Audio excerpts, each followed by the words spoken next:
which is love, the joy, the peace. It's the fruits of the Spirit.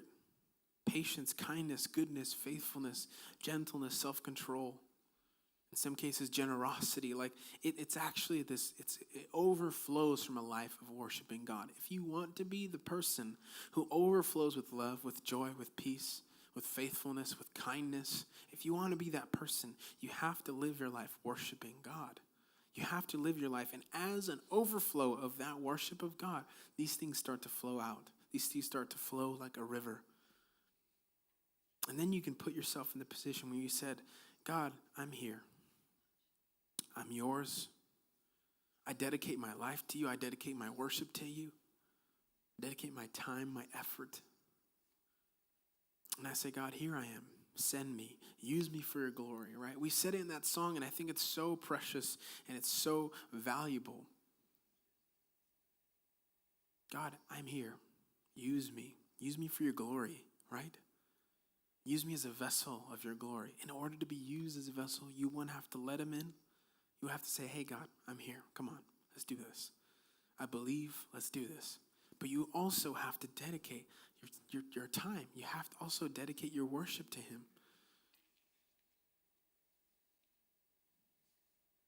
And so today, if you want to close your eyes with me,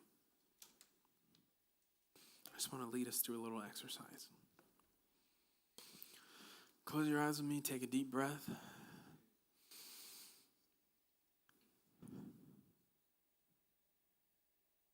And you can repeat after me. Say, Father, show me things in my life that I've given time, that I've given too much effort, that I've given my worship to in place of you. Give me the strength.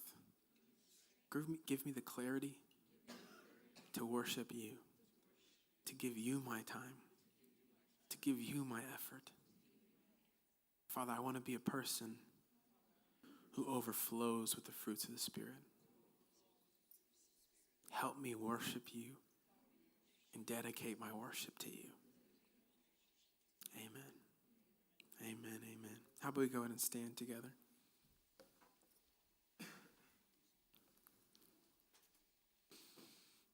As we go about our weeks, as we go about our day, we go eat or whatever we do, I just want you to stay aware of that. Maybe you start to identify, oh, wait, there's that thing.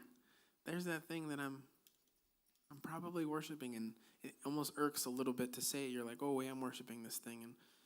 But I encourage you to go about and actually start to discover those things. When we do that, we humbly approach a change. When we do that, we actually humbly approach the throne and say, hey, God, I identify this thing now. I actually want to live. I want to live my life in service. I want to live my life in worship to you. Amen? Amen. Next week, we have our series that's starting up on the house. And I just want to take a quick moment to talk about it. And you can kind of look around the room here, but this is what the house consists of, the very people in this room. It's the very things in this room, the house that we're going to start to talk about next week is this house, is Fuel and Flame. It's our church. It's our home, right? It's the place where some of your kids have been. It's the place where some of your brothers, your sisters, your relatives have been. It's the places that have been a blessing.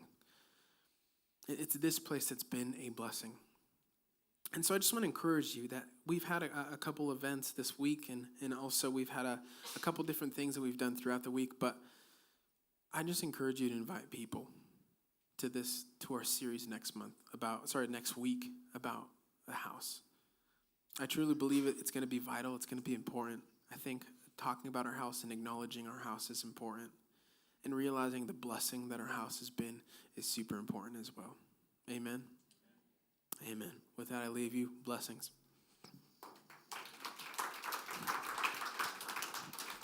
Amen.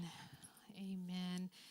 Before I just want to do a quick takeaways on what Josiah shared this morning. But before I do that, while I have your attention, I want to remind you that we do have our family camp coming up September 23rd through 25th. It's going to be really fun. It's a time of community where we get to come together and get to know each other, be a blessing, eat a lot, and go through every station to grab food. That's what we're going to be doing. So, you'll see us all over the place grabbing food from different families. It's going to be really amazing. We're going to actually have our service there on Sunday.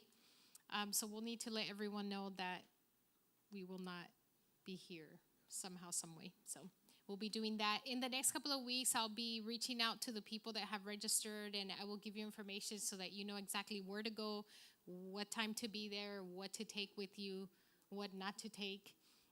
So I'll be doing that in the next couple of weeks. If you still want to go or you have family that you want to invite with you, please let me know ASAP because I need to finalize the setting of that place for that weekend. The other announcement is, and I think Josiah talked a little bit about the house starting next week, but our women's conference. How many women are excited about the women's conference? It's going to be amazing. It always is. So please make plans. Add it to your calendar, October 29th.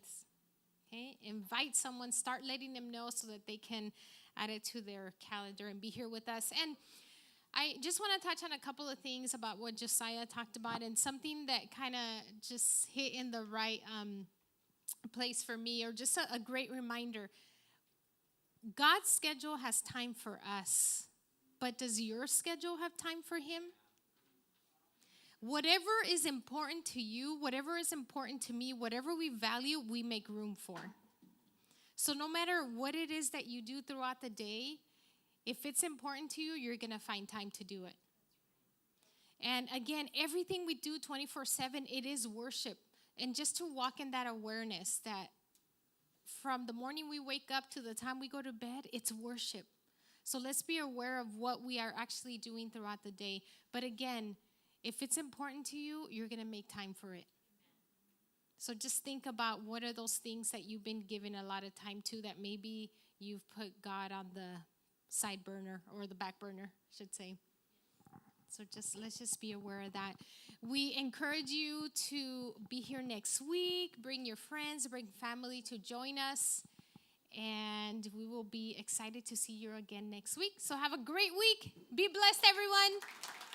We love you.